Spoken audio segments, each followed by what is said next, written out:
Testing. 1 million, 2 million, 3 million. Seems to be working. I'd like to just say a few words preliminarily, and then the highlight for me will be getting your questions in a few minutes, because I want to talk about what's on your mind.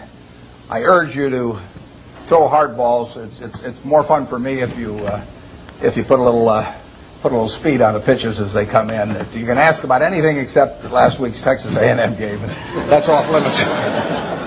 We have a couple of men here from SunTrust. I was just up at the Coke meeting, and I sit next to Jimmy Williams there, who ran SunTrust for many years, and he wanted to be sure that I wore this SunTrust shirt down here.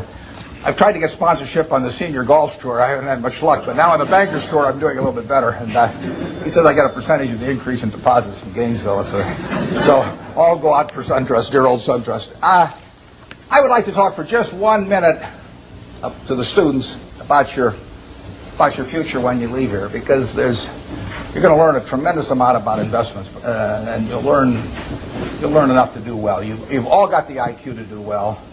You've all got the initiative and energy to do well, or you wouldn't be here. And most of you will succeed in meeting your aspirations. But in determining whether you succeed, there's more to it than intellect and energy. And I'd like to talk for just a second about that. In fact, there was a fellow that Pete Kiewit in Omaha used to say that he looked for 3 things in hiring people. Look for integrity, intelligence, and energy. And he said if the person didn't have the first 2, that the latter 2 would kill them. Because if they don't have integrity, you want them dumb and lazy. You don't want them smart and energetic. And I'd really like to talk about that first one, because we know you've got the second 2. And play along with me in a little game for just a second in terms of thinking about that question.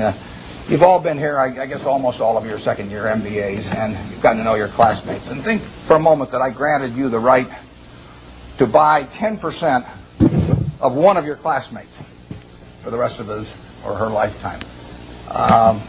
Now you can't pick one with a rich father; that doesn't count. I mean, you've got to pick somebody who's going to do it on their own merit. And I gave you an hour to think about it. Which one are you going to pick among all your classmates as the one you want to own 10% of for the rest of their lifetime? And are you going to give them an IQ test? Pick the one with the highest IQ? I doubt it. Are you going to pick the one with the best grades? I doubt it. You're not even going to pick the most energetic one necessarily. You're the one that displays the most initiative. But you're going to start looking for qualitative factors in addition to, because everybody's got enough brains here and enough energy. And I would say that if you thought about it for an hour, decided who you're going to place that bet on, you'd probably pick the one who you responded the best to, because the one that was going to have the leadership qualities, the ones that was going to be able to get other people to carry out their interests. And that would be the person who was generous and honest and who gave credit to other people even for their own ideas, all kinds of qualities like that. And you could write down those qualities that you admire in this other person, whoever you admire most in the class. And then I would throw in a hooker. I would say as part of owning 10% of this person, you had to agree to go short 10% of somebody else in the class. That's more fun, isn't it? And you think, well, now who do I want to go short of? And again, you wouldn't pick the person with the lowest IQ you would start thinking about the person really who turned you off for one reason or another. I mean, they had various qualities, quite apart from their academic achievement, but they had various qualities. In the end, you shouldn't really want to be around them, and other people didn't want to be around them. And what were the qualities that lead to that? Well, there'd be a whole bunch of things. But it's the person who's egotistical, the person who's greedy, the person who's slightly dishonest, cuts corners, all of these qualities. And you could write those down on the right-hand side of the page. And when you look at that, I don't know which one I'm using. Can you hear me okay with this? That's fine. Yeah. Your microphone to the side, just back up. What do I do with it? It just came loose. Oh, it just came loose, okay. You can see why I avoid technology. Chewing gum is about as far as I get. As you looked at those qualities on the left and right-hand side, there's one interesting thing about them. It's not the ability to throw a football 60 yards. It's not the ability to run the 100-yard dash in 9.3. It's not being the best-looking person in the class. They're all qualities that if you really want to have the ones on the left-hand side, you can have them. I mean, they're qualities of behavior, temperament, character that are achievable. They're not forbidden to anybody in this group.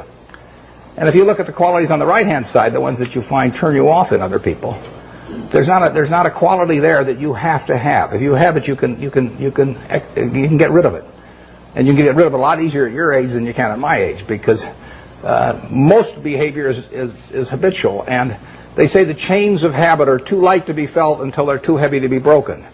And there's no question about it. I see people with these self-destructive behavior patterns at my age or even 10 or 20 years younger, and they really are entrapped by them.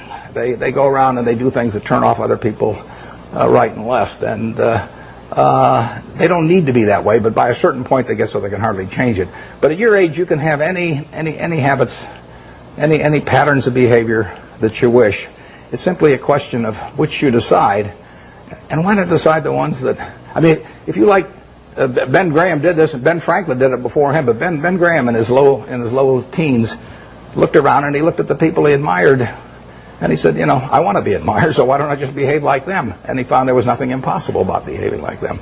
And similarly, he did the same thing on the reverse side in terms of getting rid of those qualities. So I would suggest that if you write those qualities down and think about them a little while and make them habitual, you will be the one that you want to buy 10% of when you get all through. And the beauty of it is you already own 100%, and you're stuck with it. So you might as well be that person as somebody else. Well, that's a short little sermon. So let's get on to what you're interested in.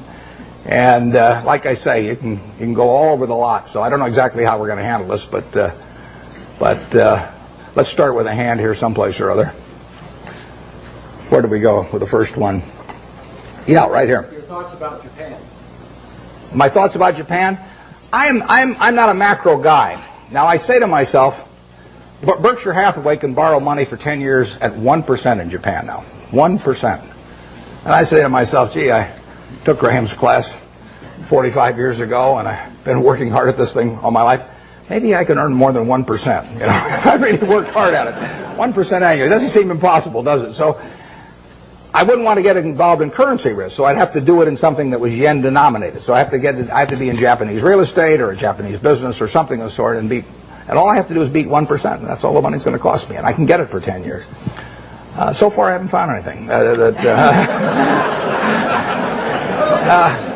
It's kind of interesting. The Japanese companies earn very low returns on equity, and they have a bunch of businesses that earn 4, 5, 6% on equity, and it's very hard to earn a lot as an investor when the business you're in doesn't earn very much money. Now some people do it. In fact, I've got a friend, Walter Schloss, who worked with Graham at the same time I did, and it was the first way I went at stocks, to buy stocks selling way below working capital, very cheap quantitative stocks. I call it the cigar butt approach to investing, is that you walk down the street and you look around for a cigar butt someplace, and you see one, and it's soggy and kind of repulsive, but there's one puff left in it. So you pick it up, and the puff is free. I mean, it's a cigar butt stock. I mean, you get one free puff out of it, and then you throw it away and you walk down the street and try and find another one. I mean, it's not elegant, but it works. You know, if you're looking for a free puff, it works. Those are low return businesses. But time is the friend of the wonderful business. It's the enemy of the lousy business. If you're in a lousy business for a long time, you're going to get a lousy result, even if you buy it cheap. If you're in a wonderful business for a long time, even if you pay a little too much going in, you're going to get a wonderful result if you stay in a long time. I find very few wonderful businesses in Japan at present now. They may change the culture in some way so that management's getting more stockholder responsive over there and returns are higher. But at the present time, you'll find a very lot of low return businesses, and that was true even when the Japanese economy was booming. I mean, it's amazing. They had an incredible market without incredible companies.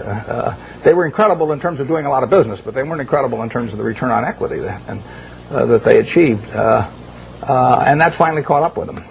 So we have so far done nothing there, but as long as money's 1%, I'll keep looking. I mean,